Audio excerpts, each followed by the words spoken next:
everyone, I hope you all are well and may Mata Rani bless you all. My dear friends, inner child hurt series में और behaviour projection में हम जो next topic पे बात करने वाले हैं वो है trust issue. Trust issue example से समझते हैं। आपने अपनी लाइफ में ऐसे लोग देखे होंगे जो सब कुछ खुद ही कंट्रोल करना चाहते हैं। मतलब घर में कोई काम है वो भाग भाग के खुद ही कर रहे हैं, वो किसी दूसरे को नहीं बता रहे। ठीक है, कोई मैरिज फंक्शन है, वेडिंग फंक्शन है तो खुद ही वो शॉपिंग कर रहे हैं, खुद ही वो सारा अरेंजमेंट देख रहे हैं, खुद ही वो सारी सजावट कर रहे हैं। मतलब वो किसी को रिस्पॉन्सिबिलिटी नहीं दे रहे। एक तो ये बिहेवियर। दूसरा क्या है कि वो क्या कर रहे हैं कि अगर उन्हें कोई टोके कि आप ये क्या कर रहे हो, कोई बात नहीं, थोड़ा ऐसे करो, ये वाला काम जो है वो इंसान कर लेगा, ये घर का कोई और मेंबर कर लेगा, तो वो एकदम से तुरंत भड़क जाएंगे। ठीक है, भड़क जाएंगे। वो ऐसा इसलिए हो रहा है क्योंकि उनको जो प्रॉब्लम है वो है ट्रस्ट इशू की। वो किसी पे विश्वास ही नहीं कर पाते। ठीक है, बहुत सिचुएशन में हमें ऐसे देखने को मिलता है कि जो बहुत सारे लोग हैं जो इस बिहेवियर प्रोजेक्शन से गुजरते हैं। तो अगर हम इनके बचपन में रूट कॉज देखें तो ये बिहेवियर उन बच्चों में ज़्यादा देखने को मिलता है या उन लोगों में ज़्यादा देखने को मिलता है जिनके पेरेंट्स बच्चों को, जैसे पेरेंट्स दोनों ही वर्किंग है और अपने बच्चों को वो किसी मेड के हवाले छोड़ के जाते हैं। ठीक है, और क्योंकि पेरेंट्स का अफेक्शन उनको वो उतना मिल नहीं पाता है, और जो केयर टेकर होते हैं या क्रचेस वगैरह में जो हम बच्चे छोड़ देते हैं, उन बच्चों में ज़्यादातर ये जो इशू है वो डेवलप होता है। क्योंकि वो देखते हैं कि हमारे पेरेंट्स जो है वो विश्वास करके छोड़ के किसी के पास जा रहे हैं, और इन बाई चांस अगर वो इतने केयरिंग ना हो तो उन बच्चों में ये ट्रस्ट इशू डेवलप होता है। फिर उनका बिहेवियर प्रोजेक्शन क्या होता है कि अगर मैं सब कुछ कंट्रोल करूंगा या करूंगी तो कोई भी मेरे ट्रस्ट को नुकसान नहीं पहुंचा सकता। मतलब कि अगर मैं सबको कंट्रोल कर सकता हूं तो मैं किसी के साथ गलत नहीं होने दूंगा या नहीं होने दूंगा। उनका मेन मोटिव ये रहता है कंट्रोल करने का। लेकिन एक्चुअली में हम जितना वो दूसरों को कंट्रोल करते हैं, अगले उतने ही क्या होते हैं, इरिटेट होते हैं, और घर में फिर लड़ाई झगड़े इत्यादि का माहौल जो है वो क्रिएट हो जाता है।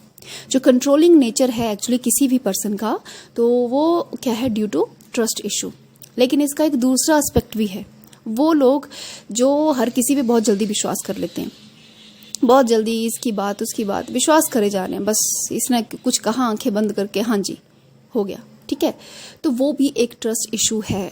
उसके भी रूट्स हमारे इनर चाइल्ड में हैं। क्यों हैं? क्योंकि बचपन में आपको लव, अफेक्शन, केयर, ठीक है, ये सब नहीं मिला। सो आप दूसरों पे विश्वास कर रहे हैं कि हाँ मैं तुम्हारी बात मान रहा हूँ या मान रही हूँ, आपने जो कहा है मैं आप पे अपना ट्रस्ट शो कर रही हूँ ताकि आप मुझे क्या करें, वो लव, अफेक्शन, केयर सब दें। लेकिन होता क्या है, ऐसे लोग बहुत जल्दी मिसयूज कर लिए जाते हैं, बहुत ज़्यादा मिसयूज होते हैं और ये लोग बहुत हर्ट होते हैं फिर। ठीक है, तो ट्रस्ट इशू दो तरह से काम करता है। एक तो या तो वो कंट्रोलिंग नेचर का हो जाएगा, बहुत कंट्रोल करेंगे दूसरों को, या फिर एक बहुत ओबीडेंट नेचर हो जाएगा, दूसरों को ही फॉलो करेंगे, दूसरों को की हर बात में हाँ करेंगे।